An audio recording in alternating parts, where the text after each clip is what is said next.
ప్రారంభమైనటువంటి ఈ చలి ఉత్సవాలు ₹1 కోటి పెట్టి ఈరోజు ఇక్కడ కార్యక్రమం చేపడుతున్నారు. ఈ చలి అరకు ఉత్సవాల వల్ల మా గిరిజన ప్రజానికి కానీ గిరిజన ప్రాంతానికి కానీ మాకేమైనా కలిసి వచ్చేది ఉందా అని అడుగుతున్నాను. ఈరోజు గిరిజన ప్రాంతంలో పసికందులు బిడ్డల్లా రాలిపోతున్నారు.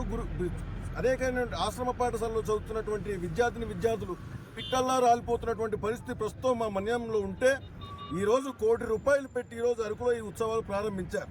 దీనివల్ల ఎవరికి లాభమని అడుగుతున్నారు.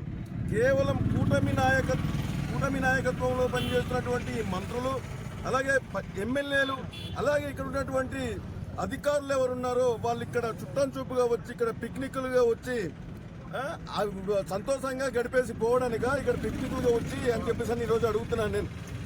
ఈరోజు మేము ఒకటే అడుగుతున్నాం, ఈ కూటమి నాయకులకు కానీ మీ అందరికి చంద్రబాబు నాయుడు కానీ ఈరోజు మీ మంత్రి గారు ఒక శాసనసభాపతి స్థానంలో ఉన్నటువంటి మన స్పీకర్ గారు అయ్యన్న పాత్రుడు గారు ఈరోజు మీరు గిరిజన ప్రాంతంలో ఉన్నటువంటి మాకు ప్రధానమైనటువంటి ఆయుధంగా ఉన్నటువంటి ఈ 170 యాక్ట్ని మీరు తూట్లు పొడిచి మీరు గతంలో మైదాన ప్రాంతంలో మీరు కోర్టు